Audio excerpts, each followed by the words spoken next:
Amen. Levez-vous sur vos pieds. J'aimerais qu'on chante cette chanson ensemble. La chanson dit, Seigneur, prends le monde et donne-moi Jésus. Prends le monde et donne-moi Jésus.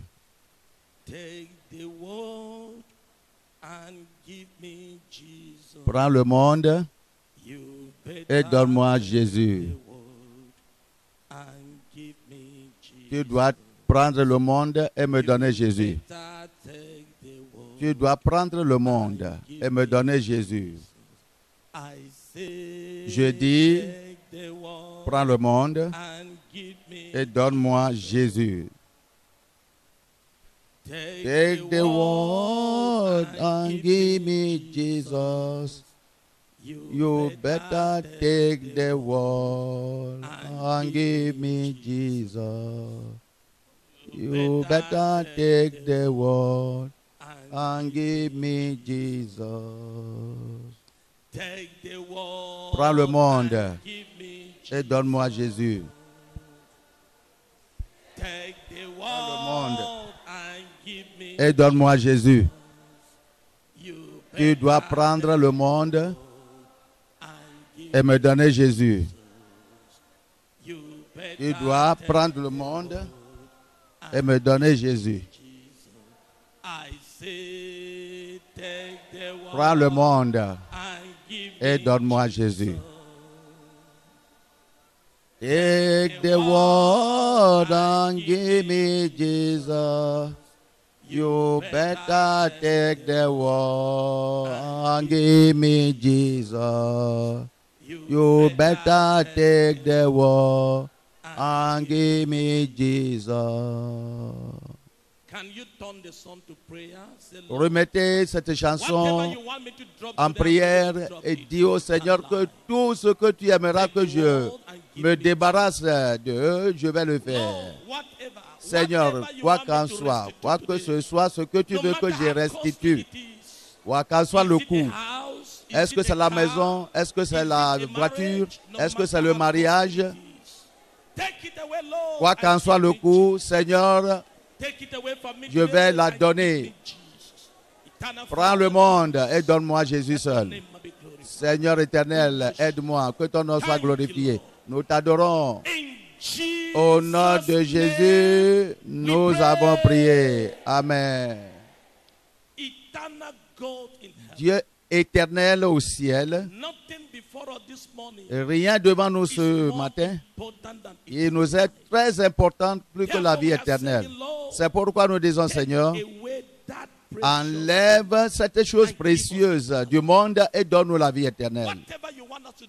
Quoi que ce soit, ce que tu veux que on se détache dans notre vie, donne-nous la grâce pour nous détacher de cette chose. Cette maison que nous avons acquis par la fraude, nous allons donner.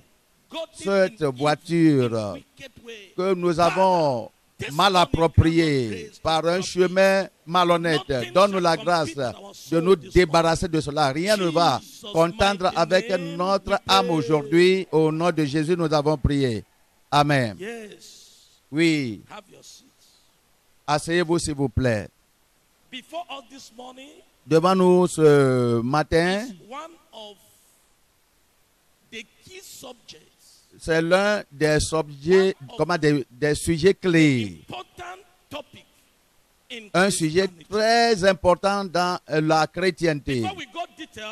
Avant de développer cela, je aimerais dire, la vie chrétienne est une vie de relation qui existe entre Dieu et l'homme. C'est une relation.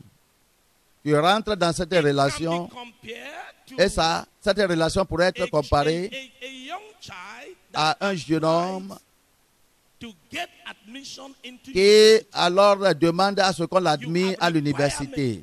Tu as des choses à faire pour pouvoir rentrer à l'université.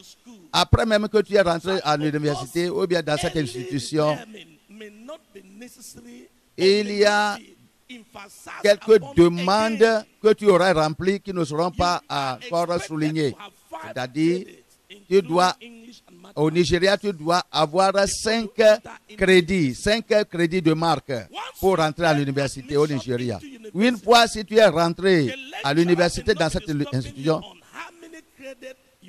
les professeurs encore ne vont pas te dire combien de marques tu as eu avant de venir à l'université. Mais ce qui se trouve devant toi, c'est comment travailler pour passer les examens et avoir un autre certificat qui dépasse ce que tu as, qui t'a amené à l'université. Est-ce que c'est vrai? Donc, ce qui veut dire que la vie chrétienne est une vie de relation dans laquelle l'homme vient. Ce qui veut dire que après que tu auras rentré dans cette relation avec Dieu, il y a des choses que Dieu te demande qui vont déterminer ta longue marche dans cette relation. Et comme tu veux que cette amitié ou bien cette relation continue entre toi et Dieu, il y a des choses que tu dois oublier, des choses que tu dois faire. Si tu vois la Bible, tu vas découvrir qu'il y a quelques passages qui vous disent ce que vous devez faire. Ce que vous devez faire au premier abord, c'est-à-dire au commencement de votre marche chrétienne. Si nous voyons la Bible, on va te dire ce que tu dois faire, et ce que tu ne dois pas faire pour vraiment garder cette relation. Par exemple, quand Jésus dit, vous devez naître de nouveau,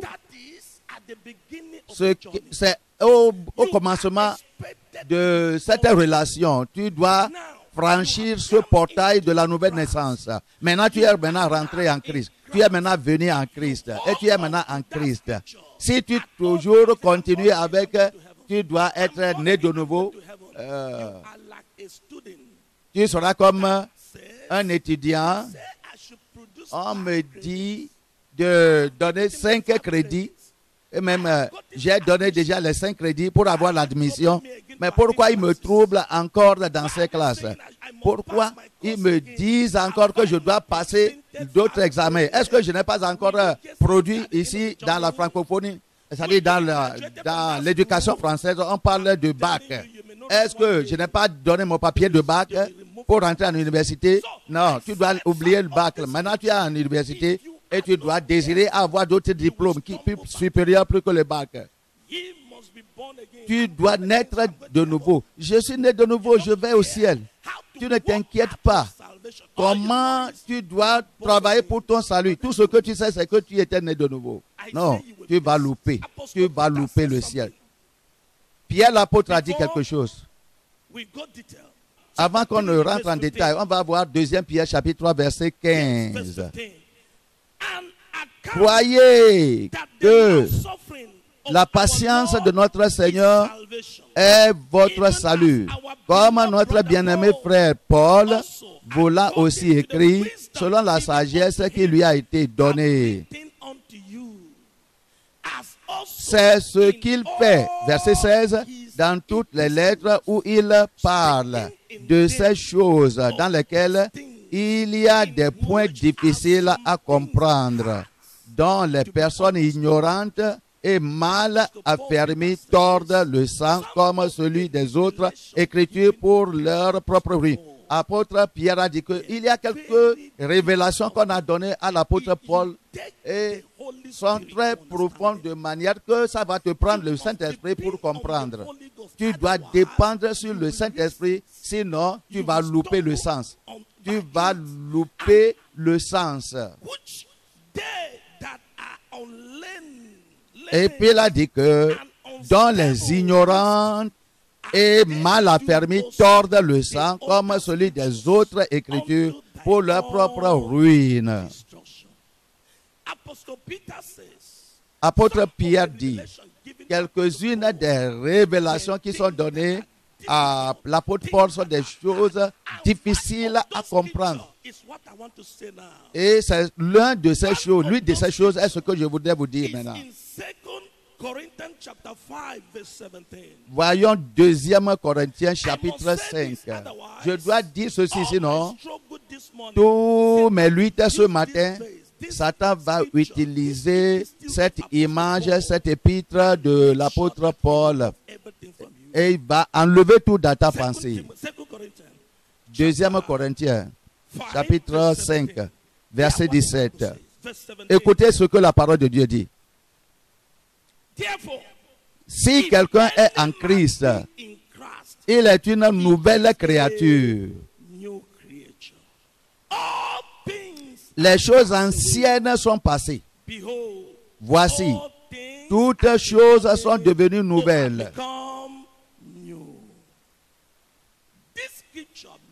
Cette écriture, beaucoup ont refusé de faire la restitution parce qu'ils ont loupé le sens de cette écriture. La Bible dit que si quelqu'un est en Christ, comme Jésus a dit, excepté que tu sois né de nouveau. Si tu es né de nouveau et tu dis que tu es né de nouveau, tu es enlevé, ton nom est enlevé des noms des livres de Satan. Maintenant, tu es venu dans le camp des enfants de Jésus-Christ. Maintenant, tu es un membre du corps de Jésus. Alors, il faut savoir que c'est un chrétien pour aller au ciel. L'apôtre Paul a dit, si quelqu'un est en Christ, un homme ou une femme, tu es comme un enfant qui vient d'être admis à l'université. Alors tout ce que tu as, alors tu dois te donner à tout ce qu'on va t'enseigner à l'université pour aller en avant. Paul a dit, si quelqu'un est en Christ,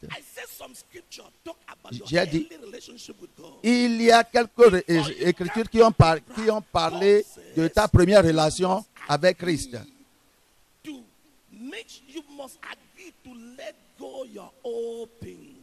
Tu dois laisser partir toutes les choses anciennes si tu es en Christ. Tu dois être en mesure d'oublier les choses anciennes. Si Dieu ne t'a pas accepté, est-ce que tu seras un chrétien? Si tu n'as pas accepté de laisser passer les choses anciennes, est-ce que tu seras un chrétien? Ça, c'est la première étape de ta relation avec Christ. Maintenant, tu es venu en Christ. Qu'est-ce qu'on demande de toi pour travailler pour ton salut? On va voir Philippiens chapitre 2. Travailler pour ton salut avec crainte et tremblement. En Philippiens chapitre 2, on peut lire le verset 12. Donc, j'ai dit ça brièvement parce qu'il n'y a pas de temps pour nous pour rentrer en détail. Ce que je dis, c'est que maintenant vous êtes en Christ. Tu es devenu un membre de la famille de Christ. Toute famille a ses règlements à suivre. Toute organisation a ses règlements pour les membres de cette organisation à suivre. Dans la famille de Dieu, il y a des règles, il y a des règlements, il y a des commandements, des choses que tu dois faire, des choses que tu ne dois pas faire. L'une de ces choses que tu dois faire, c'est ce que nous considérons. Une repentance authentique va avec la restitution. Restitution est l'une des choses requises par de la main des pécheurs. Dieu ne demande pas la restitution des pécheurs. La personne n'est pas venue à l'université. Est-ce qu'on va lui donner des devoirs de l'université? Non. Mais Dieu demande la restitution de ceux qui sont les membres de la famille de Dieu. Dis à toi-même que je serai prêt à faire mes restitutions à partir d'aujourd'hui. Et le Seigneur va nous aider au nom de Jésus-Christ. Nous parlons de la restitution. Restitution. C'est ce qui est demandé des enfants authentiques de Dieu. Mais comme je l'ai dit avant, quelques-uns vont dire, est-ce que c'est nécessaire? Oui, c'est nécessaire. La restitution est demandée de vous. La Bible a dit, Dieu demande ce qui est passé dans votre vie. Ce qui s'est passé dans votre vie, même 20 ans avant. Est-ce que les choses que j'ai faites 20 ans passés, autant que je ne connaissais pas Dieu, est-ce que je dois encore donner compte? Oui. Ecclésiaste, chapitre. Dieu demande que tu... On va voir Ecclésiaste chapitre 3. Ecclesiastes chapter 3, Ecclésiaste chapitre 3. verse, Et nous lisons à partir de verse 15. verset 15. Verse 15. The Verset Bible says, 15. Ce qui a déjà été, et ce qui sera a déjà été, et Dieu ramène ce qui est passé. Dieu ramène ce qui est passé. C'est-à-dire Dieu demande de toi ce que tu as fait dans le passé. Tu dis que ça a déjà passé. J'ai fait cela autant que j'étais à 5 ans. J'ai fait cela autant que j'étais à 20 ans. Maintenant, je n'étais pas croyant. La Bible a dit que toute chose est passée, toute chose est devenue nouvelle. Donc, ce n'est pas encore demandé ce que j'ai fait dans 20 ans. Moi, je ne devais pas encore faire quelque chose sur cela. La Bible a dit que Dieu ramène ce qui est passé. Les choses du passé, les erreurs du passé, Dieu demande ça, il ramène ça. Donc, beaucoup des choses que tu as faites dans le passé, beaucoup de ces choses ne vont pas affecter l'homme. Mais il y a des choses que tu as faites dans le passé qui a fait que ta relation avec les autres personnes jusqu'à aujourd'hui est souillée, est saoulée. Donc, Dieu veut que tu rectifies. J'ai eu l'histoire d'un jeune homme. Et ce jeune homme, avant d'être né de nouveau, il menait sa propre vie. Il passait quelque part. Et il a vu quelqu'un, un fermier dans sa ferme, avec sa motocyclette. Il a garé sous un arbre. Il était dans le champ. Et ce jeune homme a regardé alentour, il n'a vu personne. Et puis il a volé la motocyclette de ce fermier. Après des années, il était né de nouveau. Et le Saint-Esprit l'a convaincu. Souviens-toi, la motocyclette, ou bien la moto que tu utilises, n'est pas pour toi. Mais il dit dans son cœur, non, je suis né de nouveau, je suis maintenant une nouvelle créature, et puis je ne suis pas encore condamné. Mais le Saint-Esprit continue à le convaincre que la moto que tu roules est d'une autre personne. Et lui aussi cite le passage. Et comment l'histoire allait? Il est parti quelque part avec la moto pour aller évangéliser. Et il retournait. Et comme il retournait sur cette moto volée, comme ça, il a vu quelqu'un qui était en train de marcher à pied tout au long de la route. Maintenant, il est chrétien et son cœur maintenant est adouci. Et puis il a dit que je vais aider celui-ci. La personne maintenant marche sous le soleil. Et puis il a pris sur la moto. Et comme il allait, il a commencé à prêcher. À prêcher à l'homme derrière en disant que l'homme, tu vois comment je t'ai aidé, Jésus arrive bientôt et tu dois donner ta vie à Jésus. Il y a l'enfer pour les gens qui sont mauvais. Et puis l'homme a dit, oh mon frère, tu as raison. Dieu est juste. Mais tu sais que l'homme est mauvais. Tu vois que je marche à pied maintenant. J'avais une moto avant, une motocyclette avant. Exactement comme ce que tu roules maintenant. Exactement. Exactement comme la moto sur laquelle... L'homme est mauvais. L'homme est mauvais. Quelqu'un est venu. J'étais dans le champ et j'ai garé ça sur un manguier. Et quelqu'un est venu prendre ça. Et l'homme a dit que Dieu, si tu es juste dans le ciel, tout celui-là qui a pris ma moto, qui a volé ma moto, il faut que le feu de Dieu descende sur lui et que tu ne lui donnes pas le ciel. Et l'évangéliste s'est arrêté et il écoutait. Le Saint-Esprit a dit que, est-ce que tu peux voir maintenant? Tu cites la Bible. Tu dis que toutes choses anciennes sont passées. Est-ce que la machine aussi est passée? C'est ce que nous disons. Il y a des choses que vous avez faites dans le passé. Maintenant, ce jeune homme ne savait pas que c'est la personne encore. Donc il a volé sa moto, il a pris. Et puis, cet évangéliste, vous voyez, aujourd'hui, tu ne sais pas que celui-là à qui tu as offensé dans le passé, tu as fait quelque chose de mal. Toi, tu es devenu chrétien, mais il t'insulte, il te maudit. Tu es assis maintenant. Je ne sais pas combien de gens vous avez offensé dans le passé qui vous qui vous maudissent maintenant, qui vous maudissent, c'est ça. Tu vois, la personne a dit que si celui-là dont vous avez pensé dit dans sa maison que celui-ci qui m'avait fait ce mal, là où se trouve maintenant, que Dieu le maudit. Tu vois, que Dieu le, comment Dieu le maudisse. Celui comme ce jeune homme, cet homme, pardon, celui qui a pris ma moto, qui a volé ma moto, Seigneur, souviens-toi de moi et juge cette personne. Cet homme-là, que tu as offensé, dont tu as pris sa femme, dont tu as volé son argent et tu as refusé dans le passé, maintenant tu es devenu chrétien, la personne alors t'injurie, il fait descendre le feu sur toi. Donc, cette malédiction qui te suit depuis doit être enlevée ce matin et le Seigneur va régler toutes choses dans ta vie au nom de Jésus-Christ. Nous parlons de la repentance authentique. La repentance authentique va avec la restitution. Vous voyez? Tu dis que tu es né de nouveau, mais rien ne te touche au cœur parce que ton salut n'est pas authentique. Ton salut, même ton nom n'est pas dans le livre de la vie. Le Saint-Esprit même ne te gêne pas parce qu'il n'est pas avec toi. Parce qu'il sait que tu n'es pas candidat du ciel. Mais si tu es réellement un chrétien né de nouveau et qu'aujourd'hui, tu reçois Jésus, le vrai Jésus, quelque chose va te dire, le Saint-Esprit va te toucher en disant que le mal que tu as fait à quelqu'un, l'argent que tu as volé à quelqu'un, la tricherie que tu as fait à quelqu'un, le mensonge pour recevoir d'argent, la voiture que tu as volée, alors il faut aller restituer ça. Mais toi, tu dis que la Bible dit que si quelqu'un est en Christ, il est une nouvelle créature, toutes choses sont passées, il ne faut pas dire ça. Nous allons voir ce qu'est la restitution. C'est corriger les mauvaises choses que tu as fait dans le passé. Tu as fait ça dans l'ignorance.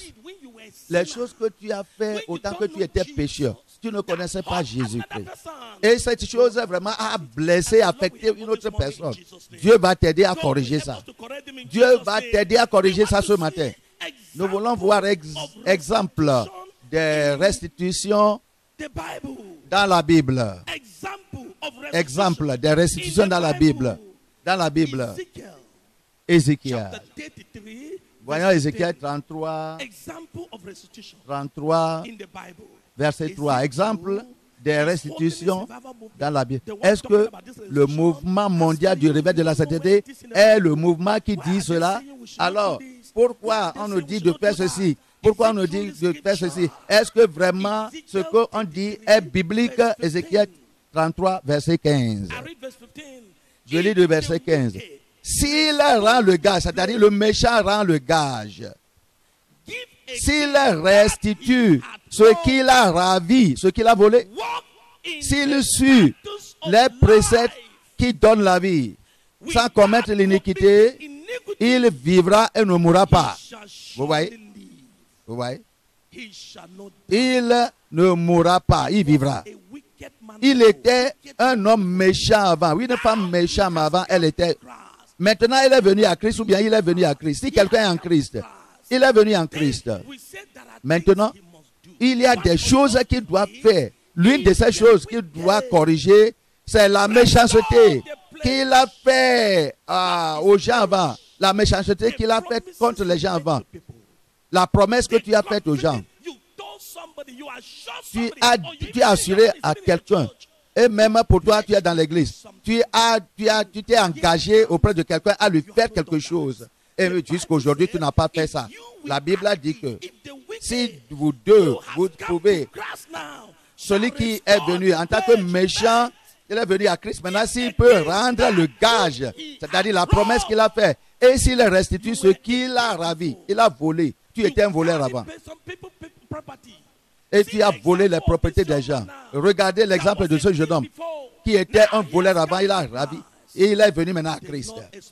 Le Seigneur espère à ce que tu donnes, tu retournes ce que tu avais volé, ce que tu avais triché, ce que tu avais par les mensonges à déposséder de quelqu'un sans que la personne même ne le sache. Tu dois le faire. Sans commettre d'autres iniquités.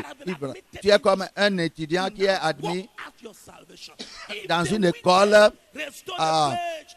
Tu dois travailler maintenant pour pouvoir réussir dans cette école. De la même manière, tu es venu en Christ, tu dois travailler pour être accepté au ciel. Tu dois suivre les préceptes, les commandements qui donnent la vie maintenant en tant que chrétien, sans commettre l'iniquité, et tu vivras et ne mourras pas. Tous tes péchés, tous les péchés qu'il avait commis seront oubliés. S'il pratique la droiture et la justice, il vivra. Comment est-ce que tu vas vivre? Tu n'as pas changé. Tu n'as pas retourné les choses volées, mal appropriées. Et tu les utilises. Tu as volé le portable de quelqu'un. Ou bien tu as menti. Tu as des dettes à payer. Tu n'as pas payé ça. Mais tu dis que moi je vais au ciel. Je vais au ciel. Qui t'a trompé? Dieu, on t'attend. Jésus, on t'attend. Est-ce que tu as corrigé les choses que tu as fait de mal? Tu as restauré ce que tu as volé? Les choses que tu as prises dans le bureau, autant que tu travaillais sous le gouvernement. La Bible a dit que si le méchant va restaurer les choses qu'il a mal appropriées, il recevra le salut et la miséricorde. Donc, je vous ai dit un exemple de la restitution dans la Bible. On va voir d'autres. On va considérer le cas de quelqu'un dans la Bible qu'on appelle Micah, juge 17. Juge 17. Le cas de quelqu'un. Cet homme était vraiment un filou, un voleur. Il était un méchant. C'était comme le cas de ce jeune homme qui avait volé à la machine de quelqu'un qui appartenait, la moto qui appartenait à quelqu'un. Et maintenant, tu es devenu de nouveau. Cet homme aussi est devenu né de nouveau. Il est venu connaître Dieu. Il doit faire la restitution. Il doit corriger les choses mauvaises qu'il avait fait avant. Voyons Juge chapitre 17. Nous lisons du verset 1. Il y avait un homme de la montagne d'Iphraïm nommé Micah.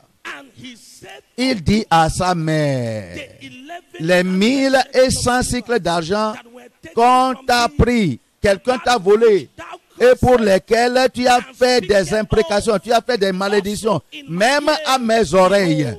Voici cet argent est entre mes mains. Tu vois, c'est moi qui les avais pris. Et sa mère dit, béni soit mon fils par l'Éternel. Est-ce que tu peux voir? Micah avait une maman. La maman a gardé cette somme quelque part. Le jeune homme est venu voler ça. Et la maman a cherché l'argent, n'a pas trouvé. J'ai gardé une grosse somme d'argent ici qu'il a pris. Micah a dit que moi, je n'ai pas vu. Je n'ai pas vu, ce n'est pas moi. Et puis maman a dit que mon argent est parti. Micah a dit que ce n'est pas moi. Et la maman est fâchée. Elle a dit que quiconque a pris cette somme, les enfants de ces enfants souffriront. Il ne verra pas le bien dans ce monde. Tout ce qu'il imposera la main pour faire dans ce monde sera gâté. Comme ma maman a prononcé des malédictions sur le voleur, et Micah était touché. Mais pour toi, tu n'es pas touché. La personne te maudissait, quelqu'un te maudissait quelque part, mais toi tu n'as pas écouté. Mais Micah a écouté dans ses propres oreilles, la maman maudissait celui qui avait volé son argent. Et puis son cœur a été touché, et puis il a appelé la maman, elle a dit que maman, il ne faut pas maudire la personne, c'est moi qui l'ai pris. Voici l'argent, et puis il a donné ça à sa maman, et maman était contente. Il a renversé la malédiction pour amener la bénédiction. Ça devait être l'attitude des chrétiens.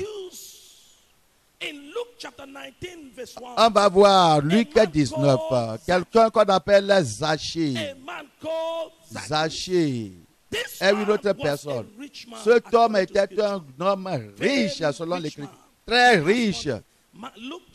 Voyons Luc 19. La source de sa richesse, c'est la corruption. Luc 19, verset 1. Jésus étant entré dans Jéricho, traversait la ville. Et voici un homme riche, appelé Zachée, chef des publicains. Il est chef, vous voyez, à cause de l'argent volé, argent estorqué. Il était riche, cherchait à voir qui était Jésus-Christ. Mais il ne pouvait y parvenir à cause de la foule, car il était de petite taille. Il courut en avant et monta sur un sycamore pour le voir, parce qu'il devait passer par là. Verset 5. Lorsque Jésus fut arrivé à cet endroit, il leva les yeux et lui dit, Zachée, hâte-toi de descendre,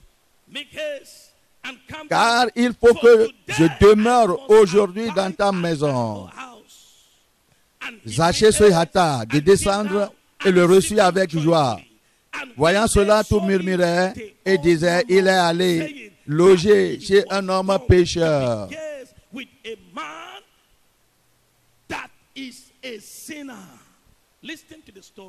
Écoutez l'histoire. Zachée était un homme riche. Il était un serviteur du gouvernement. Souvenez-vous que nous parlons sur la repentance autatique et le salut autatique. Ça doit passer par la restitution. Maintenant, je voudrais vous dire, le salut de Zachée est authentique, très authentique. Zachée avait écouté que Jésus passait. Un riche, il avait décidé à le voir. Il a dit que je dois voir Jésus parce que sa conscience, en dépit de toute sa richesse, est gênée. La voiture dont il conduisait, ce n'est pas la fraude. L'argent dont il dépensait, la maison dans laquelle il vivait, l'État, ce n'est pas la fraude. Et un homme riche, il a couru d'après Jésus-Christ, ne pouvant pas le voir à cause de sa pauvreté, il est monté dans un arbre. Si tu vois un homme riche comme Zachée courir, il faut imaginer. Tu vois un président courir, il faut imaginer quelque chose de sérieux est arrivé. Zachée était en position, une grande position, mais il cherchait Jésus pour le salut de son âme. Il a couru pour aller devant la foule qui suivait Jésus-Christ, en disant que si Jésus passe, je dois le voir. Et il savait qu'il y avait une petite taille, il devait monter un arbre. Il devait monter sur un arbre. Vous voyez, si la foule vient, et le même problème de ne pas voir Jésus à cause de la foule va se répéter, c'est pourquoi il a décidé de grimper un arbre. Est-ce que ce n'est pas humilité? Est-ce que ce n'est pas le signe d'humilité qui amène le salut? Zachée a prouvé à Jésus-Christ qu'il a besoin de lui. Il a couru comme un petit bébé pour grimper un arbre parce qu'il voudrait voir Jésus-Christ. Aujourd'hui, tu es trop lourd, tu es trop grand, tu es trop orgueilleux. Tu ne peux pas t'humilier. C'est pourquoi le Saint-Esprit ne travaille pas dans la conscience des gens parce qu'ils sont trop orgueilleux et Jésus n'est pas avec eux. Et c'est pourquoi si on parle de la restitution, ils s'en fichent. Vous ne l'en irez nulle part. Si ton salut est réellement authentique aujourd'hui, vous voyez que la faim pour faire la restitution, le désir pour faire la restitution viendra. Je prie que ton salut soit authentique aujourd'hui. Jésus est venu sous l'arbre. Il savait que quelqu'un cherchait sincèrement le voir pour son salut. Jésus est venu dans le camp. Il est dans le camp. S'il voit la sincérité dans ton cœur que tu veux aller au ciel, s'il voit dans ton cœur la sincérité que tu voudrais aller, au moment que Jésus a constaté qu'il y a quelqu'un, un riche, dans cet arbre, dans le feuillage, et puis il a dit qu'il a regardé à l'air, il a dit que Zachée, je t'ai vu. Comment il a connu comment le nom de Zachée? Il connaît ton nom. Il a dit que descends-toi.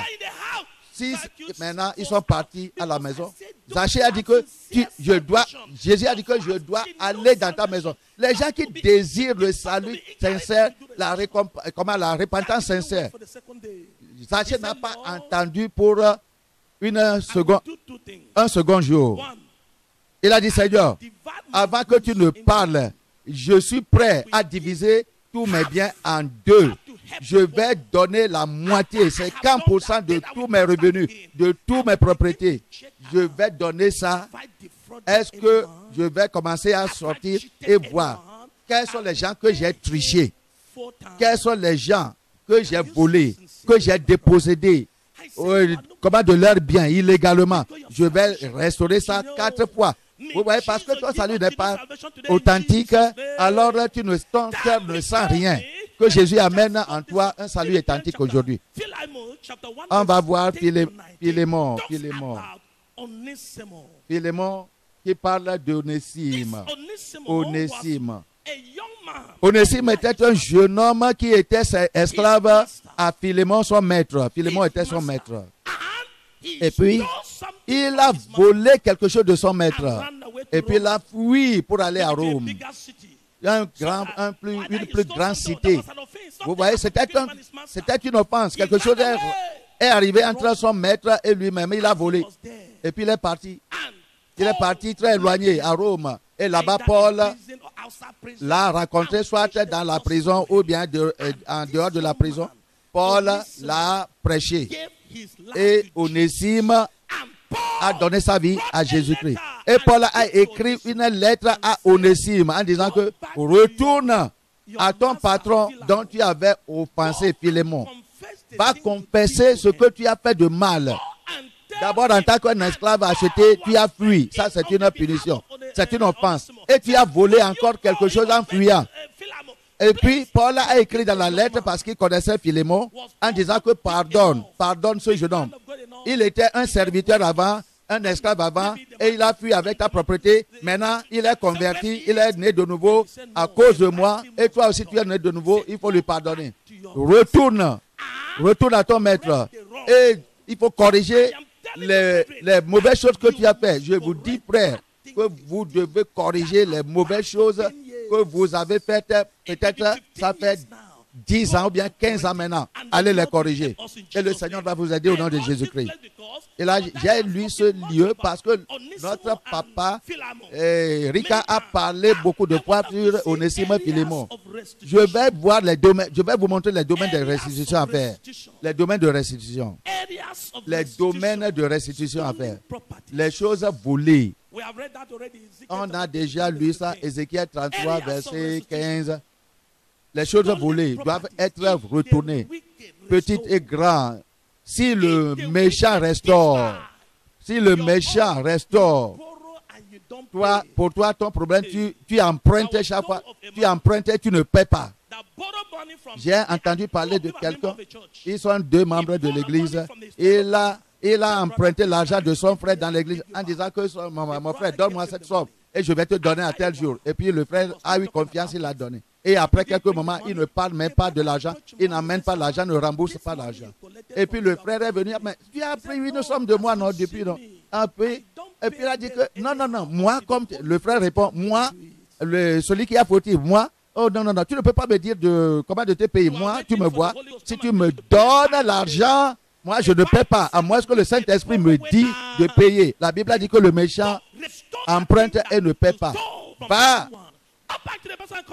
repayer rembourser ce que tu as pris de, comment déjà, restitution.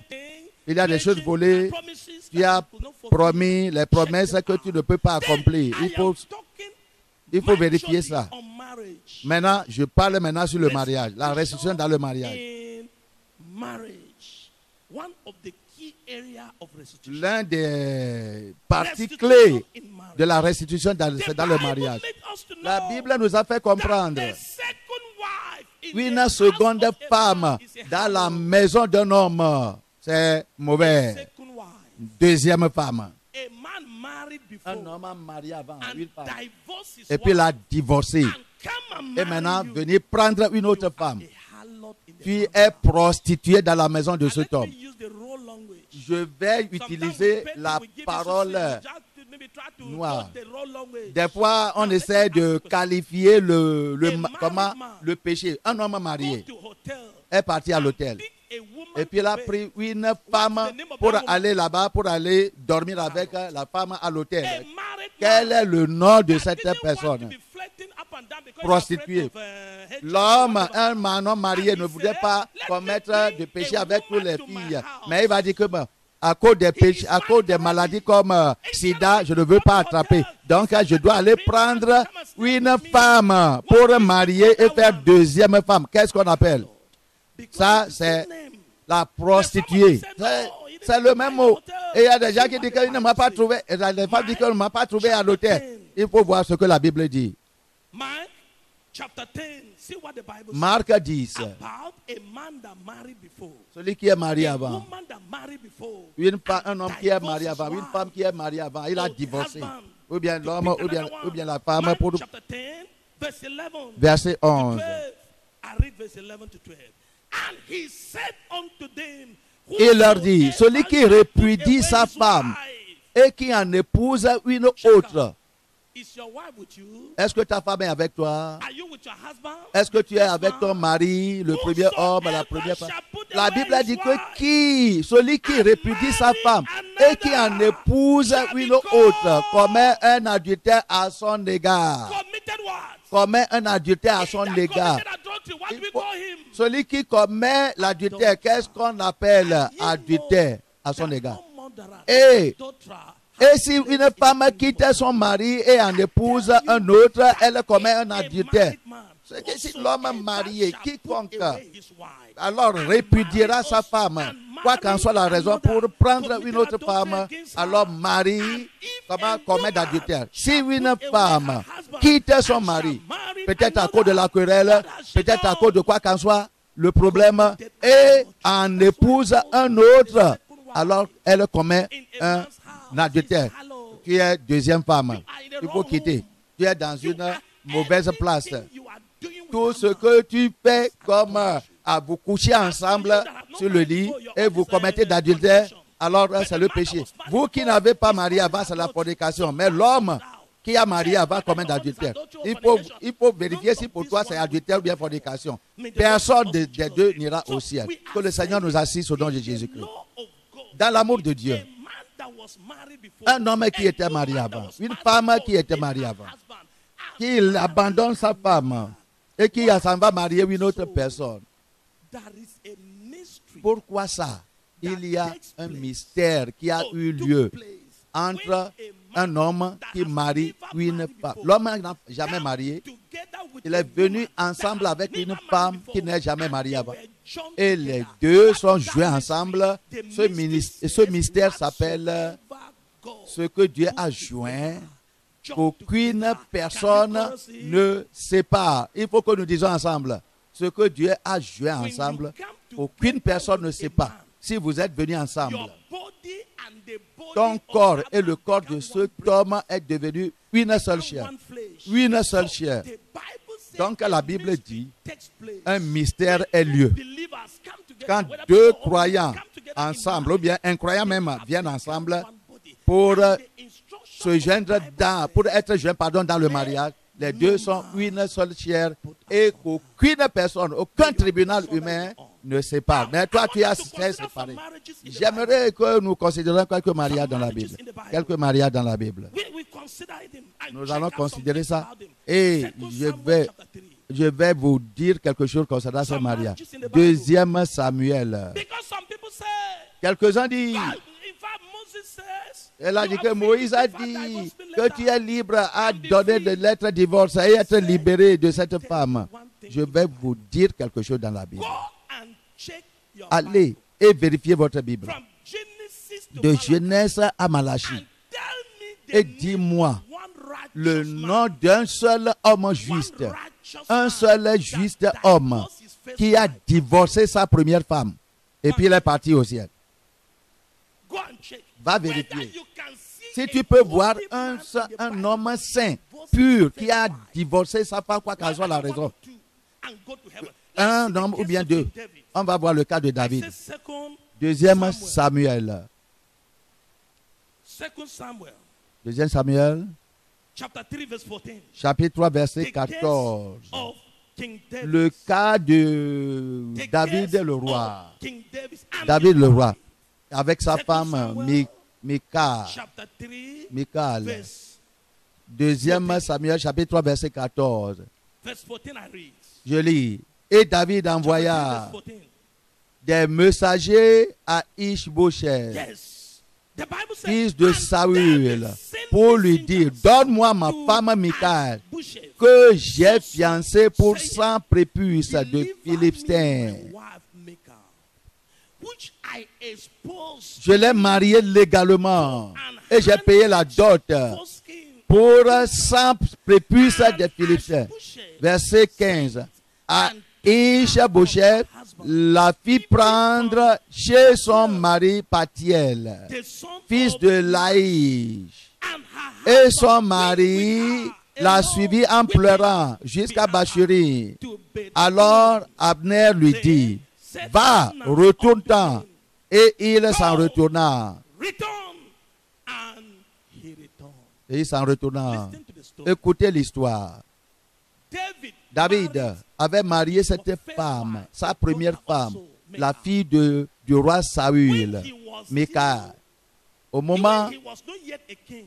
il n'était pas encore roi en ce temps-là. Married David avait marié en tant que jeune homme cette jeune femme. and I Premier told you the mariage. mystery Et je vous dis le mystère qui arrive au ciel. Il y a un record au ciel. Il y a un registre, un dossier au ciel. Alors dans lequel on note les premiers mariés. Et David était un homme juste. Les années ont passé. Au moment que Saül, le roi, le père, alors cherchait à tuer David, David a fui sa femme pour aller à l'étranger. Et Saul a pris sa femme, qui est sa fille, pour donner à une autre personne, un soldat dans son armée. Combien d'années maintenant? Les années se sont succédées. La femme qui avait quitté David, peut-être a eu des enfants avec son second, soi-disant mari. La question est que qui est ce David? David était un grand guerrier. À ce temps, David était devenu roi. À ce temps, il était roi. Il était le premier homme en Israël qui avait marié si David allait marier la plus belle fille d'Israël, est-ce qu'on ne va pas la donner? Au moment que David était à 70 ans, 80 ans, David a encore marié une jeune fille en tant que roi. Vous voyez, qu'est-ce que David ne pouvait pas faire? Ce qui veut dire, autant que David alors demandait d'après cette femme, il était encore fort. S'il avait voulu marier 10 vierges en Israël, on va le donner. Parce qu'il était en cette position. Il avait l'argent, il avait la puissance, il avait l'honneur. Il pouvait faire n'importe quelle chose en tant que guerrier en ce temps-là. Mais David s'est souvenu de sa première femme en ce temps-là. Et il a envoyé son serviteur, Abner, pour aller à Saül, pour aller à l'enfant de Saül, en disant que ma femme, pour laquelle j'ai payé la dot, alors donne-moi ça. David était prêt à recevoir cette femme qui sera maintenant à 70 ans de son mari. Parce que David ne voulait pas avoir d'issue avec Dieu. Vous savez, David est maintenant en autorité. Qu'est-ce que David va dire à Dieu qui va le justifier d'avoir abandonné sa première femme? Et il va dire que je l'ai dit de revenir, elle a refusé. Et David sait que si j'envoie mon soldat avec l'épée, celui-là qui est devenu son mari, deuxième mari, il va la laisser partir. La vieille femme va retourner. En ce temps, cette femme est déjà âgée. Cette femme que tu as renvoyée, c'est un ministère, ramène ça. Ramène cette femme. Quelque chose a joint cette femme à toi dans ton premier mari. Et tu vas dire qu'elle a commis d'adultère. Elle a fait ceci. Elle a fait ceci. Une autre personne a couché avec elle. Est-ce que la Michal, qui était la femme de David, qui est mariée à une autre personne pour des années antiques, est-ce qu'elle n'a pas couché avec son mari? Alors, c'est un mauvais mariage. Laisse cet homme partir. Laisse cette femme partir au nom de Jésus-Christ. Ça, c'est le cas de David. J'aimerais dire quelque chose. Dans le cas de cette femme de Samarie, la femme qui a rencontré Jésus en Jean chapitre 4, la femme qui a rencontré Jésus-Christ. Cette femme est venue alors puiser de l'eau. Jean chapitre 4. Jean 4. Nous allons vérifier le cas de cet homme, cette femme qui a rencontré Jésus-Christ. Sur la voie d'aller puiser de l'eau au puits. Jésus a rencontré cette femme samaritaine. Verset 7. Jean 4, 7. Une femme de Samarie vint puiser de l'eau. Jésus lui dit, donne-moi à boire. Car ses disciples étaient allés à la ville pour acheter des vivres. Écoutez, Jésus a rencontré cette femme au puits. Et Jésus est venu à cette femme au puits en disant que donne-moi un peu d'eau. Je veux boire. Et la femme alors discutait avec Jésus-Christ. Jésus a dit, Jésus parlait amicablement avec cette femme. Il ne se corrélait pas. Et puis Jésus souriait. Et donne-moi de l'eau. Oh, la femme a dit que tu es juif. Moi, je suis samaritain. Vous dites que vous n'allez pas recevoir de l'eau de moi. Et les deux parlaient, discutaient. Jésus a dit que si tu me donnes cette eau, moi aussi je vais te donner une eau que tu vas à boire et tu n'auras pas encore de soif. La femme a dit, hein? Et les deux parlaient librement. Et comme les deux parlaient librement, cette femme a pensé qu'elle pouvait demander quelque chose de Jésus et Jésus va la donner. Et puis il a dit que cet homme est libre. Et puis, il faut voir ce que cette femme a demandé à Jésus-Christ.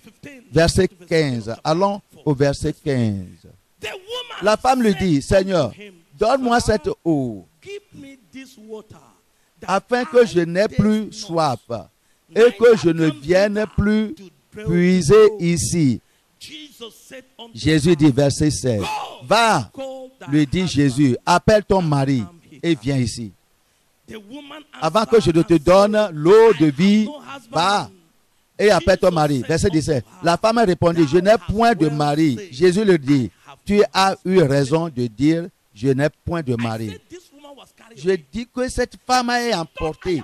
Elle pensait qu'elle parlait avec un homme libre duquel elle pourrait demander n'importe quelle chose.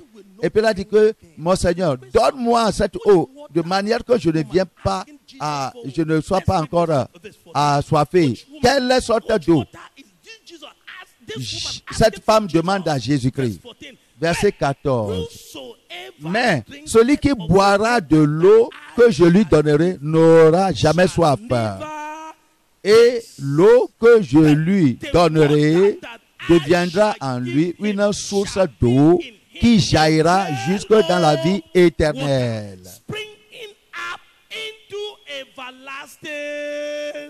La vie éternelle, l'eau de la vie éternelle, l'eau du salut. L'eau du salut. Vous voyez, c'est la chose la plus importante. La femme a discuté librement avec Jésus-Christ. Et elle a demandé à Jésus la vie éternelle. Donne-moi cette eau, de manière que je n'aurai pas besoin de venir puiser chaque fois. Jésus l'a dit que avant que je ne te donne cette eau, va amener ton mari. Tu es ministre, tu es pasteur, tu es évangéliste. Tu pries et Dieu répond à ta prière. Et tu soulèves la main, les gens tombent sous l'onction. Au temps de la croisade, et puis il faut revoir, les gens sont sauvés, les gens en sont guéris. Et tu penses que bon, tu as une relation libre avec Jésus. Je vais te dire que même avec cette liberté entre toi et Jésus-Christ, si le temps de ton mariage arrive, comment le temps du royaume de Dieu arrive, que tu dois quitter, ton mariage sera visité. Avant que tu ne franchisses la porte du ciel, le portail du ciel, ton mariage, ton dossier de mariage sera amené. On va amener ton dossier de mariage. Comment était ton mariage sur la terre? C'est ça, le temps là, on va te visiter. Le Seigneur, la femme a dit que donne-moi cette eau, de manière que je n'aurai point besoin de venir. Mais Jésus a dit que tu dois appeler ton mari. Si cette femme a demandé à Jésus la guérison, Jésus va la guérir. S'il a demandé d'autres choses, Jésus va la donner. Mais elle demandait quelque chose qui soit relié à la vie éternelle. Jésus a dit que à ce domaine, nous devons vérifier ton mariage d'abord. Oh, frère, comment est ton mariage? Ou bien tu attends jusqu'à ce que, à ta mort, les anges ouvrent ton dossier au ciel et visitent ta vie de mariage? Va amener ton mari. La femme a dit non. Tu veux quelque chose vraiment? Si tu es devant le Seigneur, tous les péchés que tu auras commis viendront à un côté. Tu es maintenant face à face avec Jésus-Christ. Jésus a dit à cette femme, va amener ton mari. La femme a rapidement dit que je n'ai point de mari. Seigneur, je n'ai pas de mari. Jésus lui dit, tu as eu raison. Tu as eu raison de dire que tu n'es point de mari. Tu es avec quelqu'un maintenant. Tu es avec une sixième personne. Vous voyez, celui-là n'est pas ton mari. Femme, va vérifier ton dossier de mariage. Homme va vérifier ton dossier de mariage parce que autant que tu mourras, ou bien que tu aimeras franchir la porte du ciel, Jésus va visiter ton mariage. Comme la femme a dit que je n'ai pas de mari, Jésus a dit que tu as un dossier. Celui-là, celle qui tu es maintenant est 6e mari. Tu n'as pas de mari. Tu vas attendre jusqu'à ce que tu vas être au portail du ciel avant qu'on va te montrer la vérité concernant ton mariage. Souvenez-vous que nous avons chanté une chanson ce matin que prenez le monde et donnez-moi Jésus. Comment que tu dis que tu entends, toi femme, tu dis que si je quitte cet homme maintenant, si je le quitte maintenant, comment je vais faire au ciel? Comment je vais faire, dans ce monde? Qui va me donner à manger? Qui va me donner? Que le Seigneur nous délivre au nom de Jésus-Christ. La relation entre les mariés, c'est quelque chose de très sérieux. Jésus ne te demande rien maintenant, il ne te trouble pas parce qu'il sait que le temps n'est pas encore venu pour demander la vie éternelle et il va visiter ton dossier de mariage. C'est le temps que tu auras fini ton ministère sur la terre que Dieu va ouvrir ton dossier de mariage et voir l'impureté que tu auras commise. Nous avons vu ce côté de la restitution. Il faut corriger aussi les mauvaises doctrines. Est-ce que je parle au pasteur? Je m'adresse au pasteur. Est-ce que je m'adresse au ministre? Corrigez vos mauvaises doctrines. Ça, c'est une partie de la restitution aussi. Savez-vous, quelqu'un quelque part est en train de te révéler comme un point de référence. La personne, un pasteur, alors dit quelque part que ce bishop, cet évêque dit que si tu as renvoyé ta deuxième femme à cause de l'adultère, tu n'as pas péché. Tu vois, moi je dis et je continue à te dire ça. J'étais invité par un pasteur dans une église à Benin City. Et mon directeur international m'a demandé d'aller. Et j'ai envoyé un dirigeant pour aller dire, va me représenter là-bas. Et puis le leader est parti là-bas, il a bien prêché. Et il est venu au point de mariage. Il a dit, le pasteur est sorti. Et puis il a enlevé le micro de la personne. Et il a dit, vous les gens du réveil de Momoriza, pour vous c'est trop. Il a détruit le message que prêche notre frère. Vous savez ce que le pasteur faisait? Il protégeait une femme dans cette église qui était une femme riche, qui a donné son terrain, qui a donné les voitures, mais qui est deuxième, troisième femme. Et le pasteur pensait que le pasteur titulaire disait que si cette femme a écouté ce message sur la restitution, il ne va pas venir dans mon église encore. Est-ce que après cette section, 3 semaines après, la femme était morte? Le pasteur est revenu pour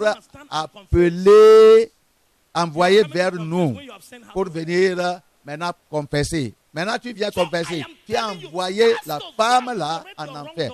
Pasteur, allez corriger vos mauvaises doctrines qui ont envoyé des gens en enfer. On va voir Galates chapitre 2. Vos mauvaises doctrines ont envoyé beaucoup de gens en enfer. Et maintenant, après, vous venez ici et vous dites que vous savez, frère, je vais parler de la sainteté maintenant. Tu dois dire que je viens devant la présence de Dieu maintenant et tu vas dire à ta congrégation que tout ce que je vous disais avant c'est mauvais. Paul l'apôtre a dit, après 14 ans dans le ministère, à la nation des païens, verset 2, Galates 2, verset 2. Et ce fut d'après une révélation que j'y montais. Je leur ai exposé l'évangile que je prêchais parmi les païens. Je l'exposais en particulier à ceux qui sont les plus considérés, afin de ne pas courir ou avoir couru en vain. Paul l'apôtre a dit, après 14 ans de son ministère comme évangéliste, il devait aller à Jérusalem pour présenter l'évangile qu'il prêchait. Je veux que les gens m'aident à vérifier si je prêche bien. pour que je n'ai pas couru envers pour vous. Non, non, non, vous ne surveillez pas. Tout le monde, allons comme de caterpillar, comme de chenilles. Que Dieu te délivre, toi, mauvais pasteur, au nom de Jésus, de toutes les fausses doctrines que tu prêches. À cause de temps, je dis, il y a des domaines de restitution. Vous devez corriger les mauvaises doctrines, les choses volées dans le mariage, tout cela.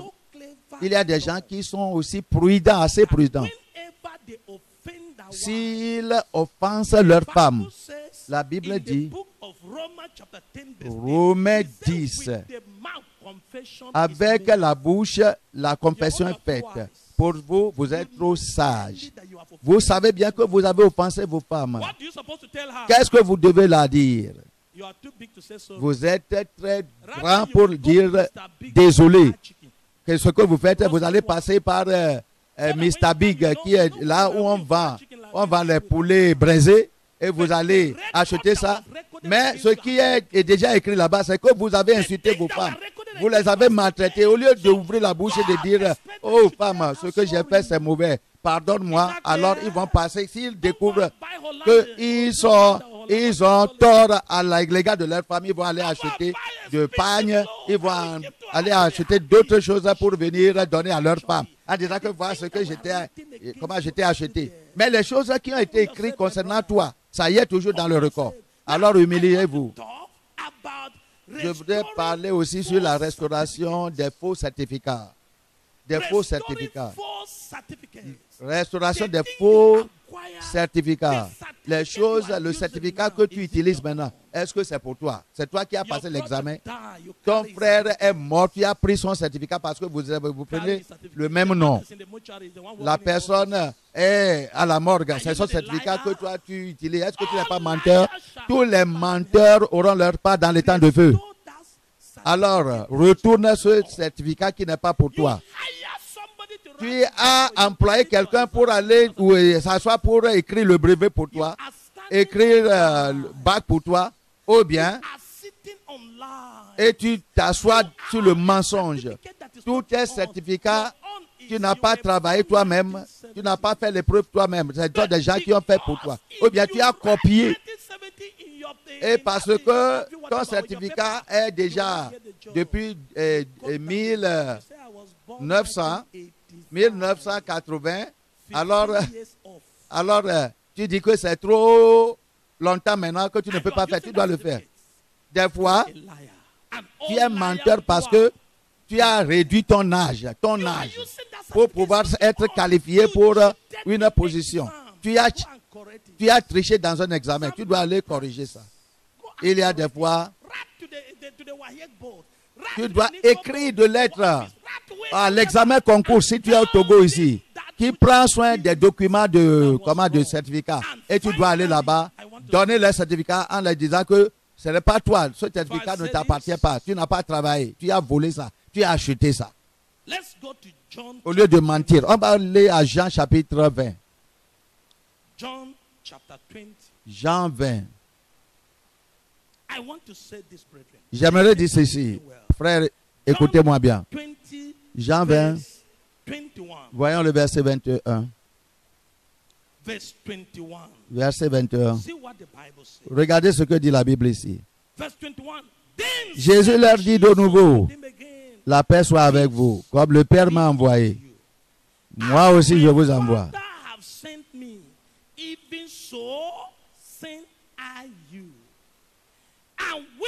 Après ces paroles, il souffla sur eux et leur dit, recevez le Saint-Esprit.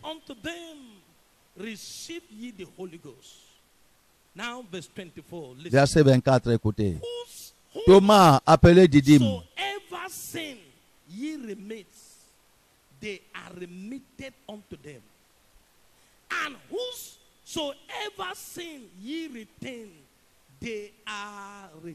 verset 23. Ceux à qui vous pardonnez les péchés, ils leur seront pardonnés.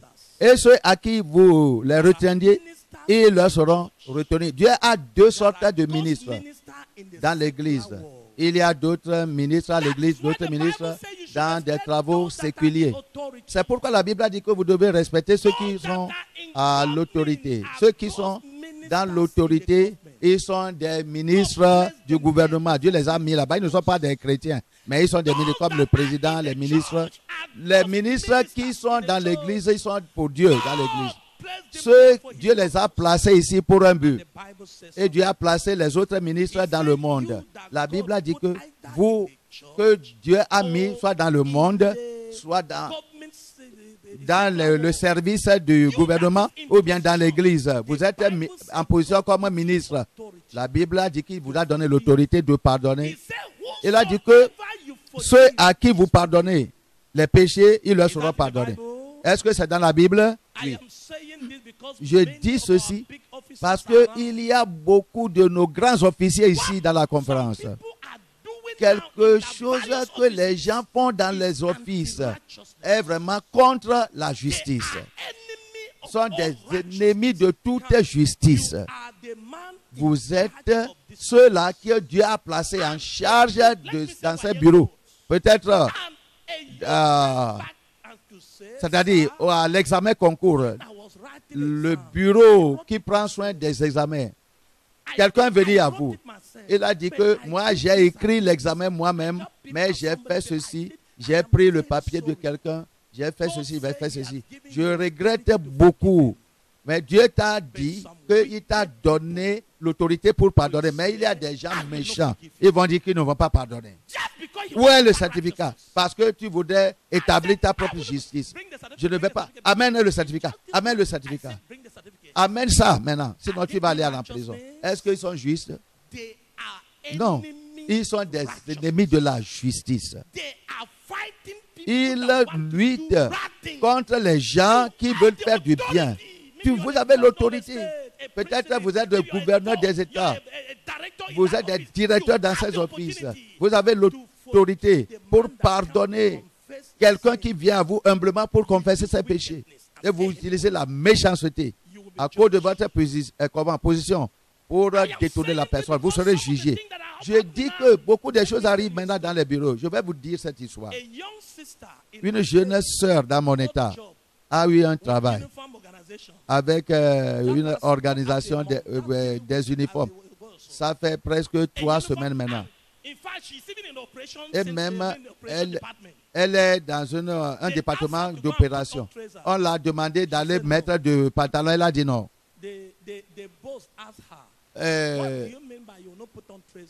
Son patron l'a demandé. Sa patron l'a demandé. Pourquoi tu dis que tu ne vas pas, toi femme, tu ne vas pas porter de pantalon? Elle a dit que Jésus m'a dit que si je porte de pantalon comme femme, je ne vais pas voir le royaume de Dieu. Les gens disent, l'un des grandes personnes là-bas, il a dit que tu veux y aller au ciel.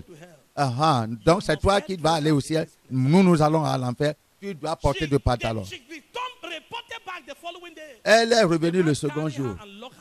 Et on l'a pris, le grand patron l'a pris et puis l'a fermé. C'est-à-dire, elle est policière. On l'a fermé et puis après, on l'a fait sortir de la prison. On l'a dit que, est-ce que tu es prête à aller porter de pantalon? Et puis la fille, la soeur a dit que je vous ai dit que Jésus a dit, moi et toi, nous allons connaître celui qui connaît Jésus. Ceci est arrivé. La soeur m'a appelé de Bénin. Et puis il m'a appelé les gens qui sont en prière en disant que voici ce qu'on me fait. En tant que celle qui vient d'être recrue nouvellement pour la police. Et puis maintenant les jeunes qui prient ensemble sont venus. Qu'est-ce que nous allons dire maintenant? Est-ce que nous allons dire à Dieu de tuer cet homme? Mais si nous disons que Dieu doit tuer, ce n'est pas bon. Maintenant, est-ce que nous allons dire à Dieu que... Maintenant, ils ont décidé que nous allons dire à Dieu de transférer cet homme de ce bureau pour aller dans un village de la cité. Est-ce que vous voyez? Parce que la personne là ne veut pas que la justice et la vérité soient promues dans cet office. Les enfants de Dieu souffrent. Et puis, les enfants ont prié pour que l'homme là soit transféré. Et pas moins de 2 semaines. Pas plus de 2 semaines, pardon. Cet homme a été transféré. Amen. Vous voyez ce que la prière peut faire. Amen. Le transfert est venu pour ôter celui-ci du gouvernement hein, Amen. pour aller dans un village comme les enfants demandaient à prière. Et au moment que la nouvelle est venue dans notre bureau, on a dit que ce grand homme a été transféré, ce patron a été transféré. Rapidement, les gens du bureau qui connaissaient l'affaire ont dit que c'est à cause de cette femme. C'est à cause de cette femme. Hey, mon temps est déjà parti. Écoutez, l'un des grands était venu pour demander à la sœur, sœur, est-ce que tu as prié? Parce que comment le transfert est venu. Et la sœur a dit qu'elle a prié. Amen. Avant qu'on le sache, celui-là qui est venu, il a dit que pourquoi tu as fait ça? Tu as par ta prière maintenant, on a enlevé mon commandement. Nous savons que c'est par ta prière. Vous, ces gens de prière là, ces gens de Jésus là, tu as prié. C'est pourquoi on a transféré mon patron. Maintenant, qu'est-ce que je peux gagner dans ce bureau? Amen. Pourquoi je dis cela? Vous êtes dans la partie d'autorité. Pourquoi vous n'utilisez pas votre bureau pour encourager la justice? Vous voyez, autant que le gouvernement d'Égypte, Pharaon avait ordonné à ce qu'on tue les jeunes hommes, les hommes à leur naissance. Est-ce que les sages-femmes d'Égypte n'ont pas obéi à cet ordre? Dieu a promu ces femmes. Dieu les a donné la paix et les a promis. Pourquoi vous utilisez, en tant que croyant, vous utilisez votre bureau pour maintenant annuler la justice? Vous dites que toute femme doit porter de pantalons dans mon bureau, dans mon travail. Comment est-ce que vous faites comme ça? Puis une autre personne se lève, Jésus va faire la même chose. Donc Jésus va faire la même chose. Qu'est-ce que vous dites? Utilisez vos bureaux pour promouvoir la sainteté. Vous êtes en position de pardonner vos femmes. Votre femme est venue vous confesser humblement en s'agenouillant que autant que tu n'étais pas là, vraiment je ne sais pas ce qui m'est arrivé. Et puis ton ami là est venu et puis je suis tombé pour lui et j'ai commis d'adultère avec lui. Et qu'est-ce que tu vas faire en tant que croyant? Mais tu dis que non, moi je vais te montrer que tu as commis. Autant que toi tu es parti quelque part pour rester là-bas 1 an. À l'étranger, tu n'as pas commis de péché avec d'autres femmes là-bas. Vous voyez? Et tu as menti contre une femme. Une femme qui est en train de préparer pour marier. Tu es allé pour dire à celui-là qui devait la marier que tu sais, cette fille-là, j'ai couché avec elle. Et tu as découragé l'homme-là pour marier la jeune fille. Et puis tu es assis ici. Et c'est toi qui as vraiment annulé, l'homme-là annulé le mariage avec cette femme. Peut-être que ce n'est pas toi, mais tu as dit que tu l'as vu, mais c'est de purs mensonges. Et tu es assis aujourd'hui. Tu dois être sur tes pieds et demande à Jésus-Christ pour qu'il te pardonne même maintenant. Prenez le monde et donnez-moi Jésus-Christ.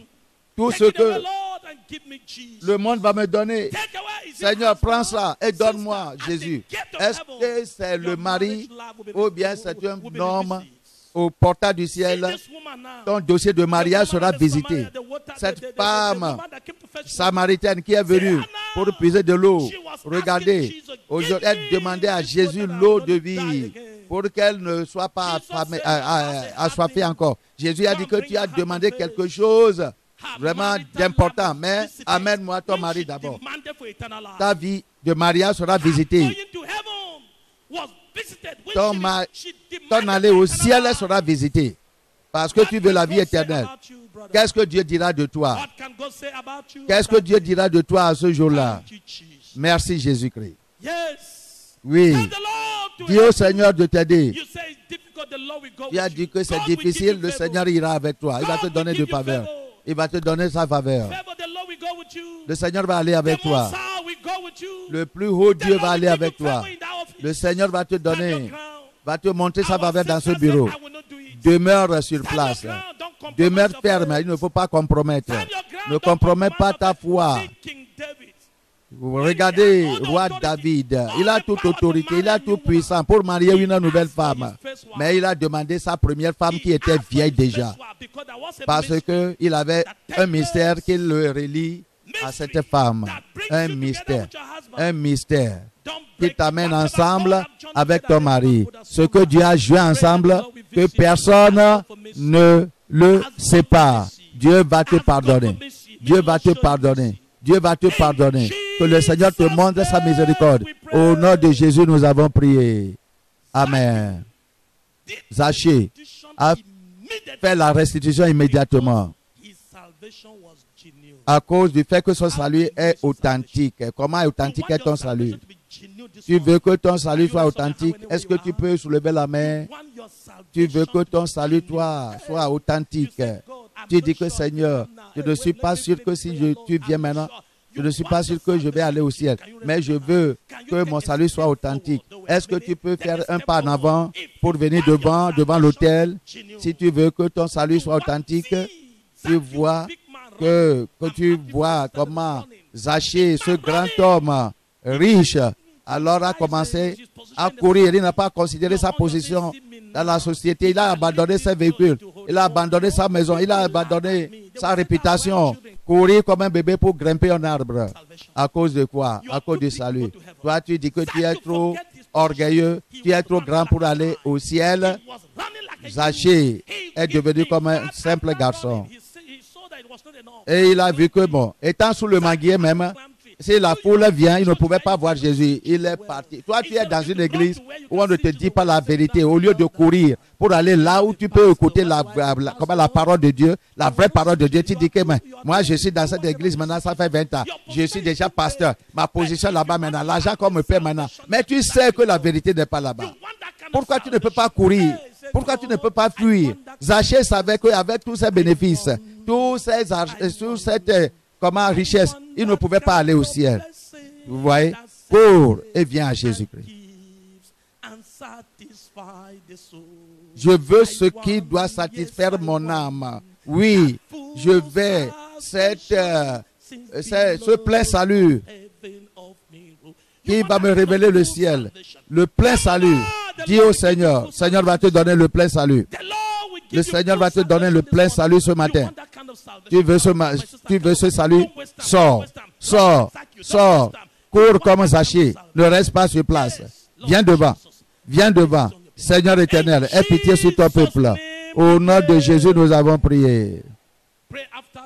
Priez après moi.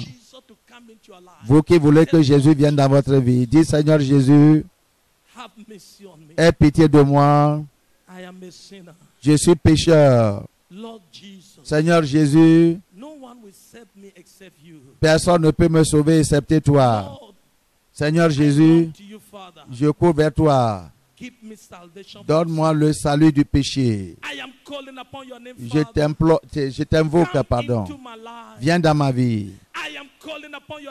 Je t'invoque, Seigneur. Donne-moi la puissance pour ne pas aller pécher encore. Donne-moi la vie éternelle. Écris mon nom dans le livre de la vie. Dans le livre de la vie. Merci, Papa Jésus, pour m'avoir pardonné. Je vais prier pour vous. Et après, priez, gardez votre salut. Je vous ai dit. Maintenant, une chose, c'est venir dans le salut. Et une autre chose, c'est de travailler pour ton salut. Et travailler pour votre salut avec crainte et tremblement. Au nom de Jésus, nous prions. Père divin, nous t'adorons. Nous t'apprécions, Seigneur. Tu nous as parlé comme tes enfants. Et tu voyais tes enfants devant toi. Ils ont couru pour venir pour un salut authentique, comme Zachée dans la Bible, oh Seigneur. Pardonne-les. Mon papa, pardonne-les. Oh Seigneur, pardonne-les. Pardonne ses péchés. Écris leur nom dans le livre de la vie. Viens dans leur milieu, Seigneur. Viens dans leur milieu, Seigneur. Seigneur, délivre-les de la puissance de Satan et amène-les dans la puissance de la justice. Aie pitié de tes enfants. Aie pitié de tes enfants. Merci, Papa. Merci, Saint-Esprit. Je suis content. Oh, préserve-les par ta puissance. Protège-les par ta puissance. Garde-les par ta puissance. Au nom de Jésus, nous avons prié. Amen. Amen. Maintenant, ceux qui ont des restitutions complètes, difficiles, et vous avez besoin de conseils, vous allez voir notre papa dans le Seigneur avant que vous retourniez à la maison. Merci, soyez bénis. Holiness Revival Movement Worldwide is a non-denominational ministry that is given to the propagation of Christ's righteousness and holiness in churches and nations of the world through crusades, revival meetings, production and spread of holiness literature and materials. For other spiritual materials, messages or inquiries, contact us on 0816-902-3948 or 0805-683-4323.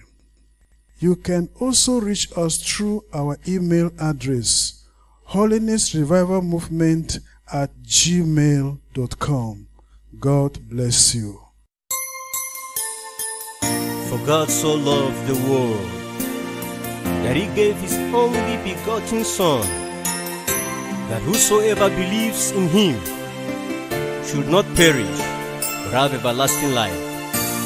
For God sent not his Son into the world to condemn the world, but that the world through him might be saved. Hallelujah. Jesus, I believe in you. You are my Lord and Savior. I believe in you. You are the living Savior. I believe in you. You are my Lord and Savior. I believe in you. You are the living Savior. You came from heaven. You died for my sins. You purchased me with your blood. You are my Lord and my Savior. You left your throne above and took up the form of a servant for my sins. Oh Lord Jesus, you are the living Savior. Jesus, I believe in you. I believe in you. 'Cause you are my Lord and Savior. You are my Lord and Savior. Jesus, I believe in you. I believe in you. Lord, 'cause you are the living Savior. Jesus, I believe in you. Lord, 'cause You are my Lord and you Savior. are my Lord and Savior, Lord. I believe. That's why I believe in you, Lord. Oh, Jesus. You are the You are my living Savior. I believe in you. I love you, Lord. I believe in you. You are the living Savior. I believe in you. I love you,